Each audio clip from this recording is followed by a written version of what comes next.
نحمده ونستعينه ونستغفره ونؤمن به ونتوكل عليه ونعوذ بالله من شرور أنفسنا ومن سيئات أعمالنا من يهده الله فلا مضل له ومن يضلله فلا هادي له ونشهد أن لا إله إلا الله وحده لا شريك له ونشهد أن محمدا عبده ورسوله الذي أرسله بالحق بشيرا ونظيرا وداعيا إلى الله بإذنه وسراجا منيرا فقد قال الله تعالى في كلامه المجيد والفرقانه الحميد أعوذ بالله من الشيطان الرجيم بسم الله الرحمن الرحيم إن الله وملائكته يصلون على النبي يا أيها الذين آمنوا صلوا عليه وسلموا تسليما اللهم صل على محمد وعلى آل محمد كما صليت على إبراهيم وعلى آل إبراهيم إنك حميد مجيد اللهم بارك على محمد وعلى آل محمد كما باركت على إبراهيم وعلى آل إبراهيم إنك حميد مجيد بلغ العلا بكماله كشف الدجى بجماله حسنت جميع خصاله صلوا عليه وآله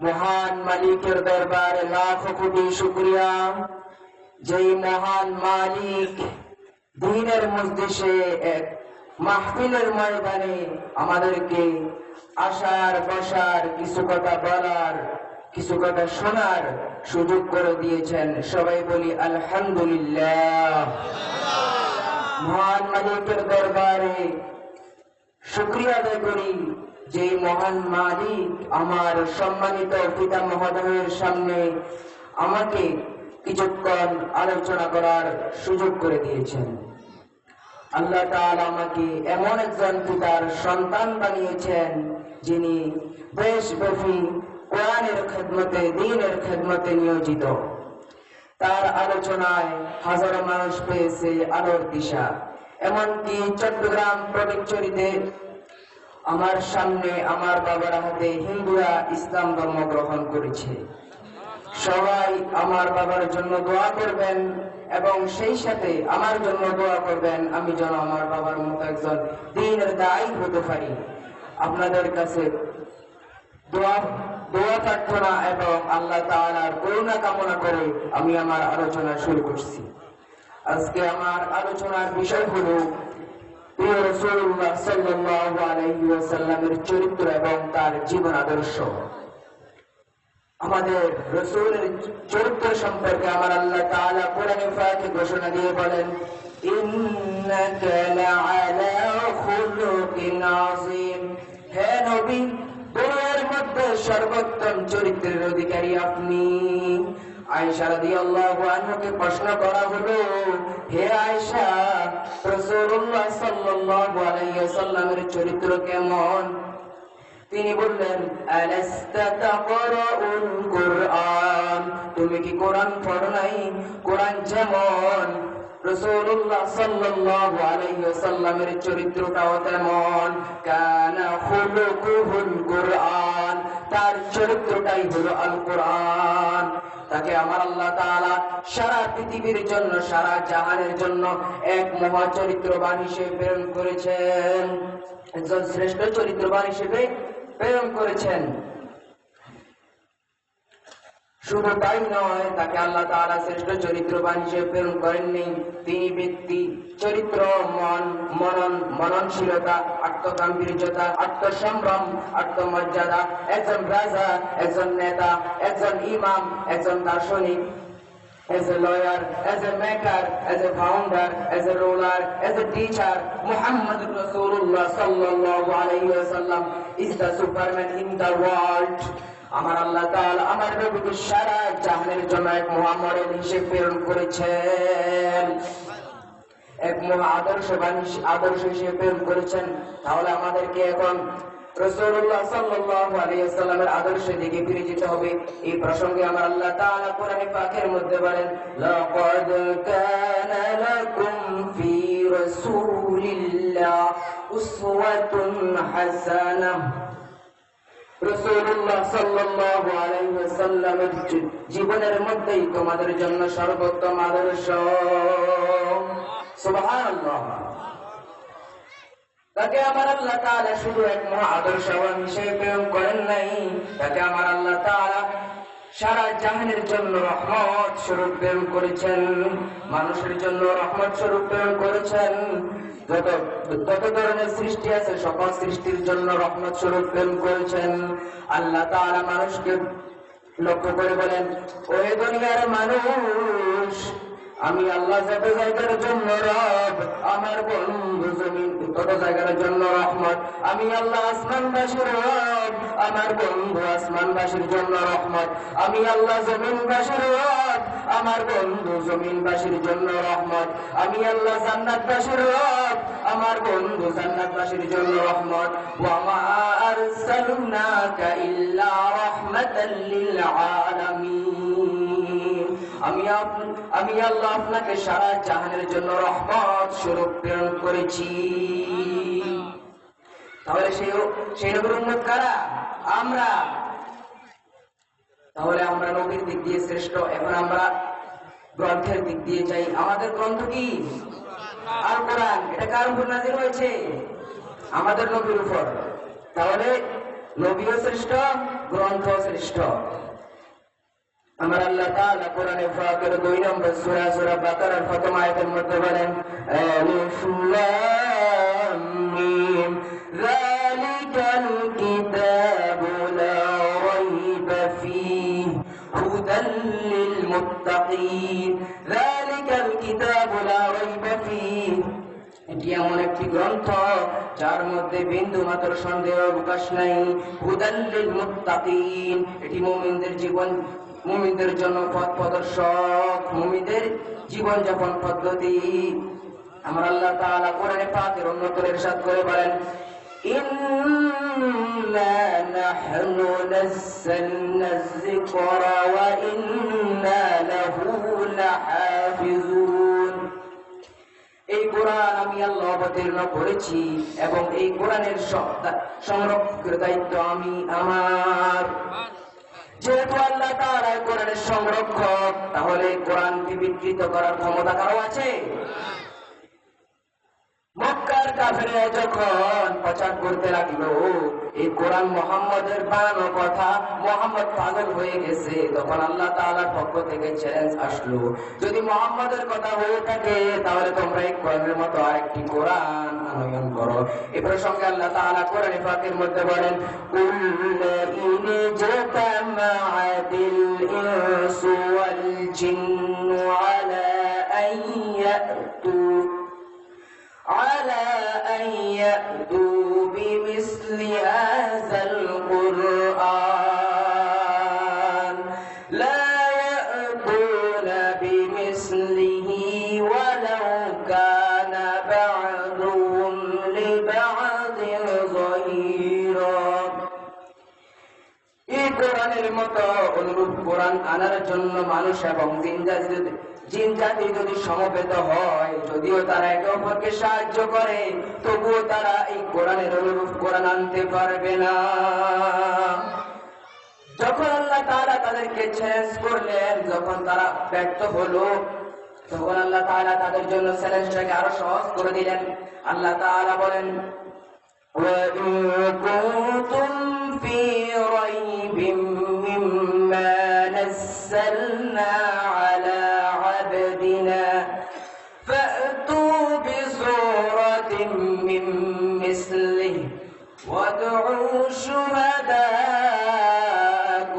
مِّن دُونِ اللَّهِ إِن كُنتُمْ صَادِقِينَ।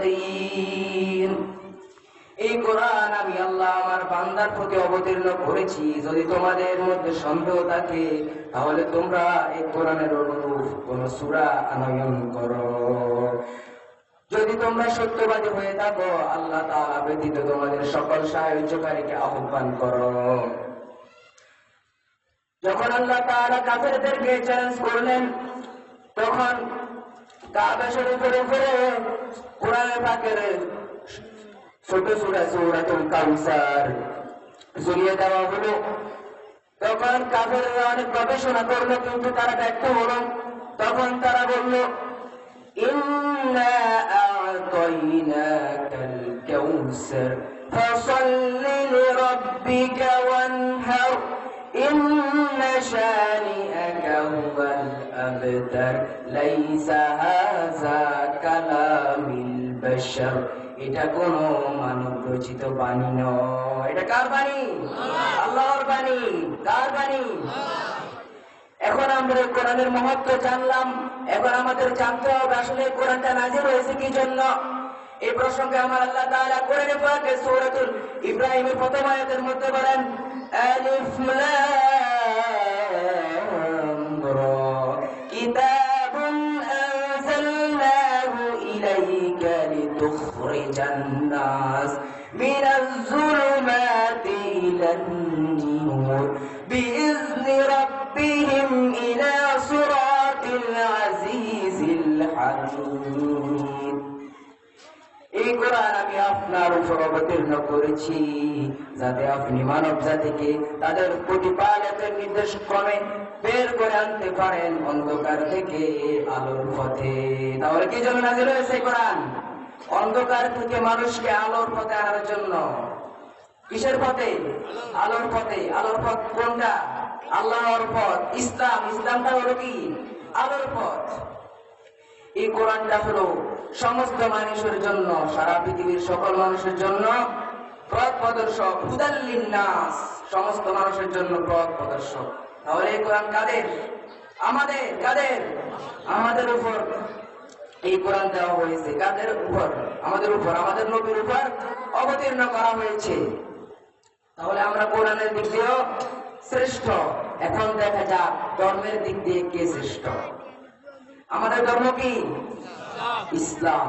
আমার আল্লাহ তাআলা কোরআনে পাকে বলেন, ইন্নাদ-দীনা ইনদাল্লাহিল ইসলাম। নিশ্চয়ই আল্লাহ তাআলার কাছে একমাত্র মনোনীত জীবন ব্যবস্থা হলো ইসলাম। Islam is the complete code of life. জন্ম থেকে মৃত্যু পর্যন্ত সকল সমস্যার সমাধান যেখানে, সকল পূর্ণতা যেখানে, তার নাম হলো কি? ইসলাম। আল্লাহ তাআলা তাহলে আমাদের ধর্ম কি?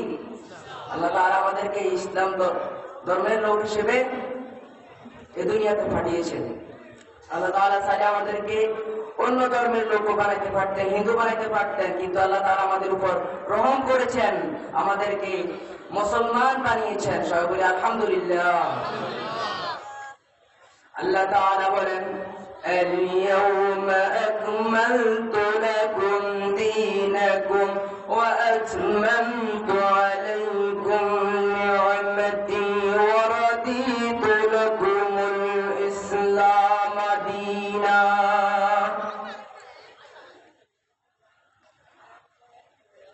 আমি আমার বান্দার উপর আমার অনুগ্রহ পরিপূর্ণ করলাম এবং তোমাদের ধর্ম ইসলামকে তো আমাদের ধর্ম হিসেবে মনোনীত করলাম, তাহলে আমার ধর্ম কি? ইসলাম।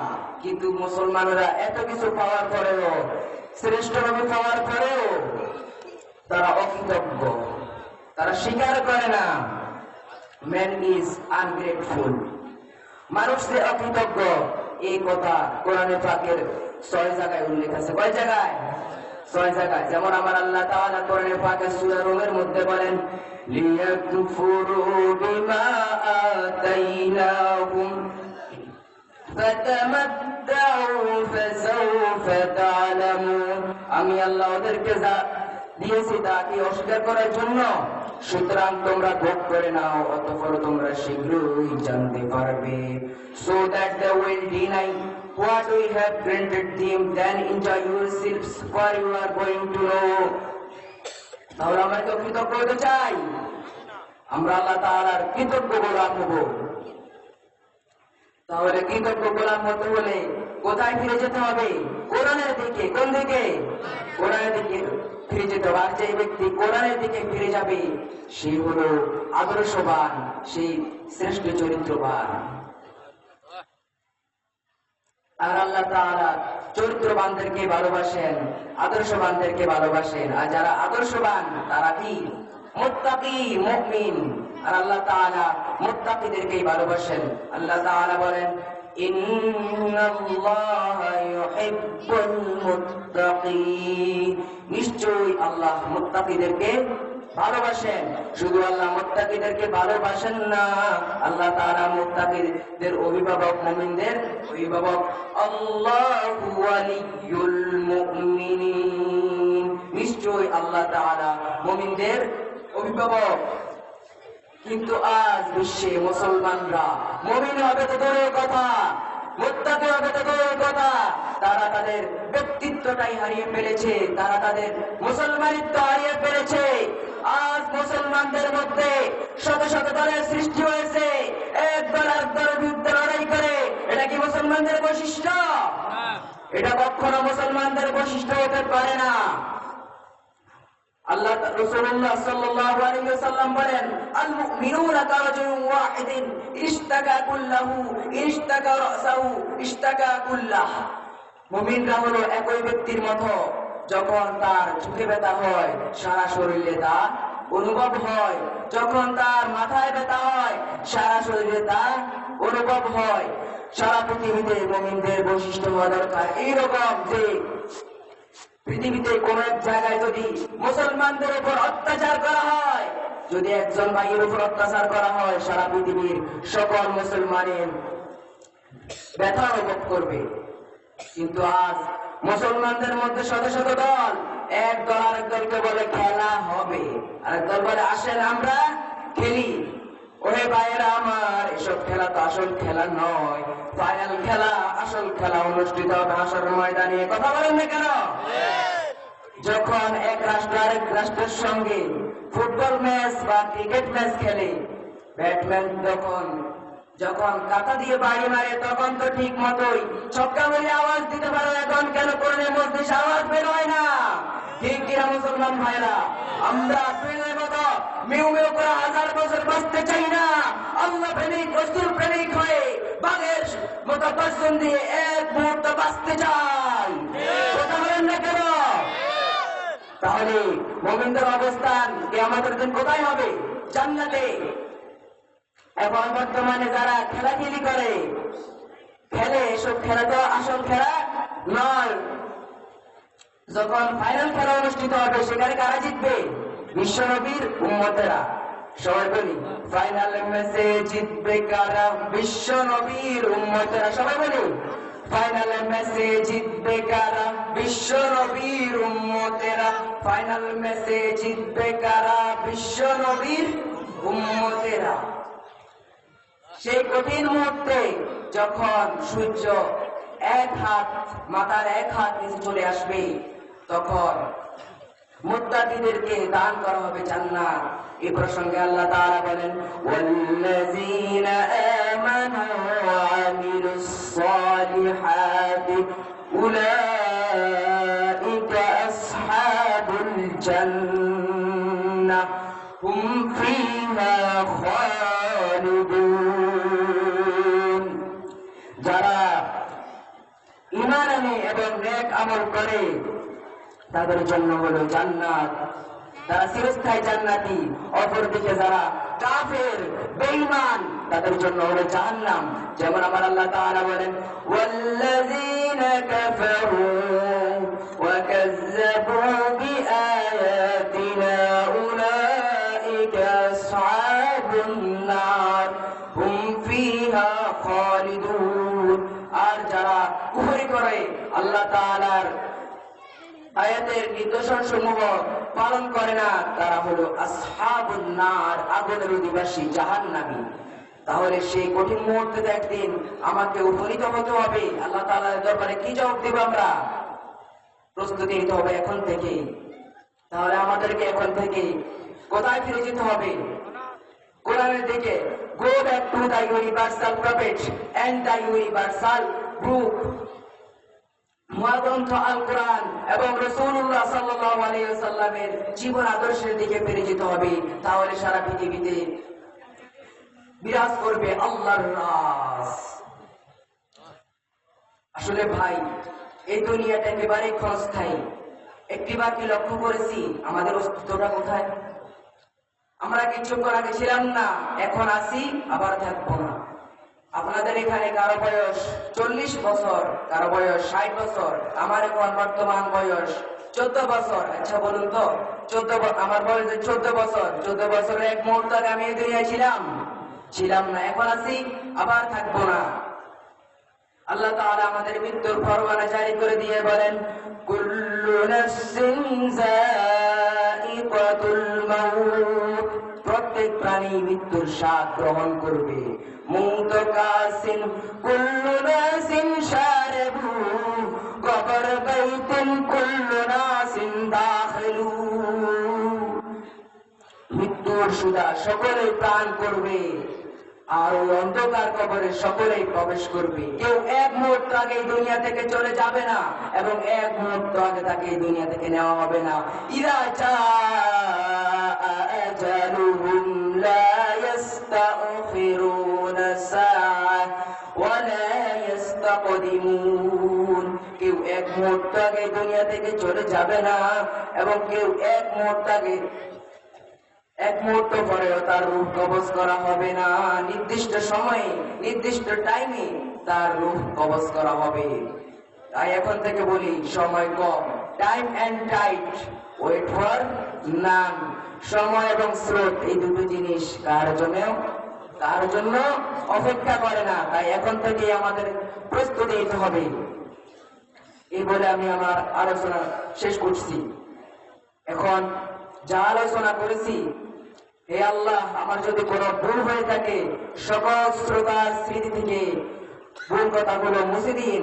যেগুলো সহিহ শুদ্ধ হয়েছে আমাদের সকলের আমল করার তৌফিক দান করুন। আমিন। আসসালামু আলাইকুম ওয়া রাহমাতুল্লাহি ওয়া বারাকাতুহু। মাশাআল্লাহ, মাশাআল্লাহ, আলহামদুলিল্লাহ, আলহামদুলিল্লাহ, আলহামদুলিল্লাহ। অত্যন্ত চমৎকার ভাবে আমাদের সামনে মূল্যবান অনেক